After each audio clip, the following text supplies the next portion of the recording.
जब ये एक्सपायर कर गए, जब खबर मिली 29 तारीख को, हिमांशु भैया ने फोन किया कि क्या करना चाहिए इनके लिए।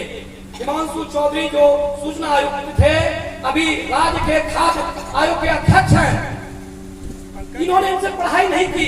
इनके लोग कहते हैं, प्राणधन चाचा बता रहे थे, संजोग से इनके पिताजी का भी नाम प्राणधन चौधरी ही थे। इन्होंने हरि बाबू और ये 1 साल सुनते आगे पीछे पड़े थे।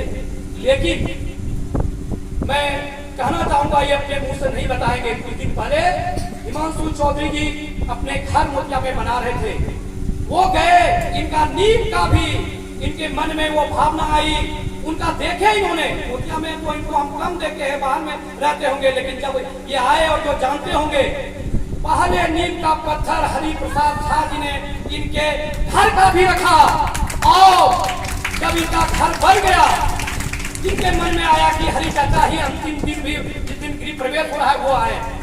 ये कपड़ा खरीदने गए, वो खादी का कपड़ा पहनते थे, मुझे पता चला।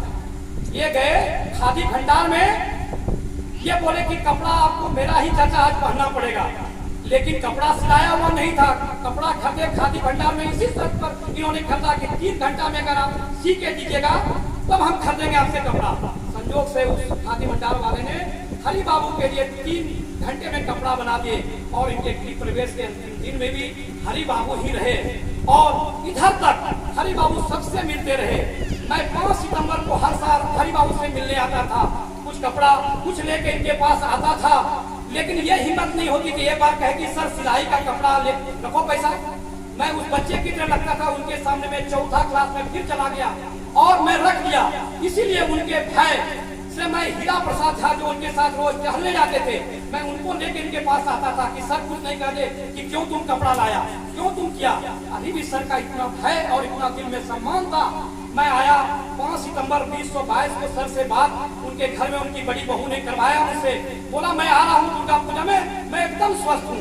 लेकिन संजोग है कि दुर्गा पूजा तो शुरू हो गया, वो दुर्गा पूजा में जरूर आए, लेकिन इस रूप में नहीं आए कि जो हमसे वो बात कर सके। उन्होंने रांची में अपने छोटे बेटे शांतनु को यहाँ अपनी आंखें मूंद ली। मैं यही कहूँगा, हरि प्रसाद झा ऐसे लोग से हमें ये शिक्षा लेनी चाहिए कि हम समाज के लिए कुछ करें, उस बच्चों के लिए कुछ करें जो उनके गुजरने के बाद भी हमें याद करें। आप वही आदमी महान है जिसके गुजरने के बाद भी लोग याद करते हैं। हरि प्रसाद झा कभी मर नहीं सकते, वो अमर है, अमर है, अमर है। यही कहकर मैं अपना वक्तव्य समाप्त करता हूँ। हरि प्रसाद झा का जिस तरीके का योगदान था, उनको राष्ट्रपति पुरस्कार बहुत पहले मिल जाना चाहिए था। पहले तो नहीं मिला, लेकिन कभी नहीं मिला। ये चीज़ें कचोटती हैं। जैसे मुझे आज के कार्यक्रम के लिए भी मैंने डीएससी को कहा, मैंने डीसी महोदय से आग्रह किया, हालांकि बाद में एससीएफ आए, वीडियो साहब आए, लेकिन प्रशासन को जो ऐसे मेरी अपील होगी प्रशासन से भी सरकार से भी कि समाज में जो आदर्श के रूप में स्थापित हैं उनकी जीवनी, उनके बारे में आज के बच्चे जानें, ताकि जो समाज में वैमनस्यता बढ़ रही है, समाज में जिस तरीके के संस्कार की कमी आ रही है, इसीलिए इस तरह के अमानवीय घटनाओं की जानकारी मीडिया में आती है। ऐसे ऐसे कृत्य हो रहे हैं जैसे कृत्यों की कल्पना हम लोग नहीं कर सकते थे। ऐसे कृत्य हो रहे हैं। ऐसे कृत्य क्यों हो रहे हैं? ऐसे कृत्य इसलिए हो रहे हैं कि समाज से संस्कार का हरण हो रहा है, और ये हरण इसलिए हो रहा है कि समाज के अच्छे व्यक्ति कैसे बनाए जाए, समाज निर्माण के प्रति योगदान देने वालों को वो सम्मान नहीं मिल रहा है, उनके बारे में नहीं बताया जा रहा है। ये बताया जाना चाहिए जिससे समाज का वो निर्माण हो पाए जो निर्माण पहले होता था, और जो गिरावट आ रही है उस गिरावट में कमी आ पाए।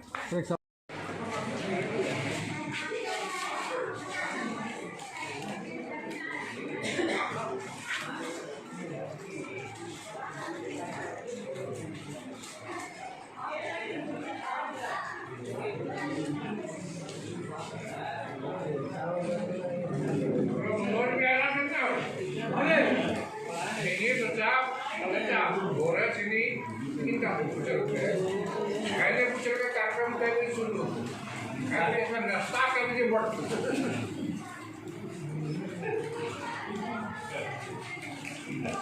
सही समय पहुंची गए हो।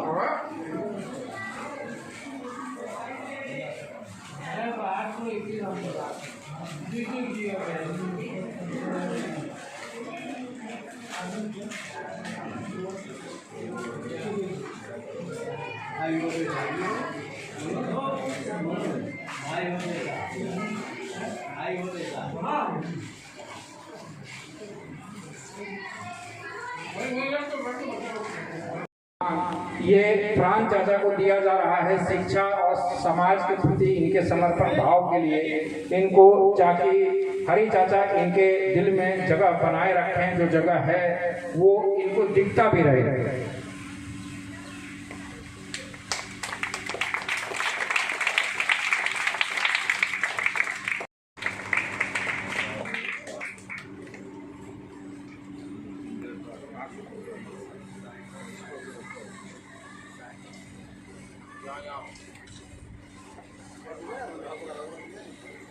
सेवक में श्रद्धांजलि सभा मैं अपना व्यक्तिगत अनुभूति कुछ साझा कर रहा था। वो एक कुशल व्यक्तित्व के छवि थे, कुशल प्रशासक थे, अध्यापक थे।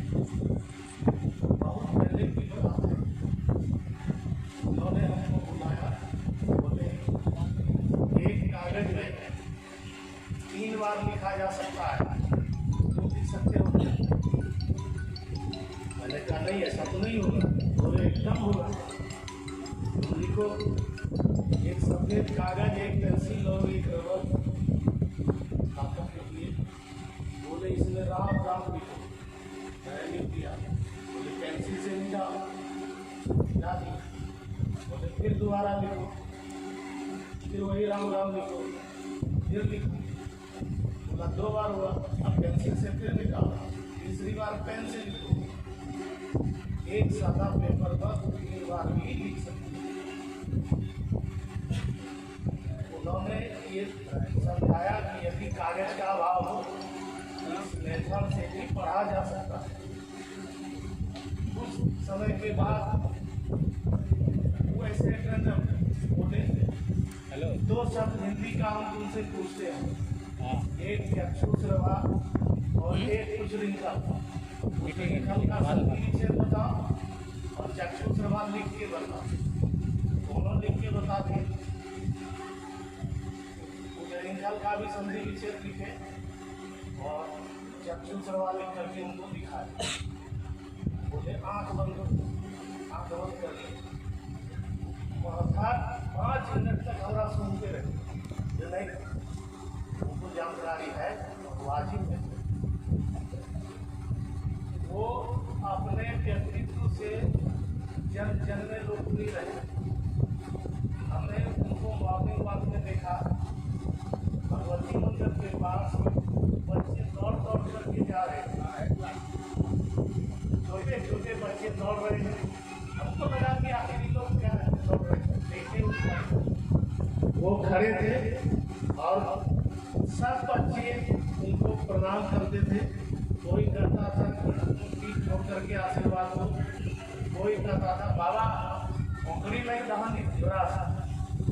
इस तरह उनको सम्मान हर गली में मिलता था। उस दिन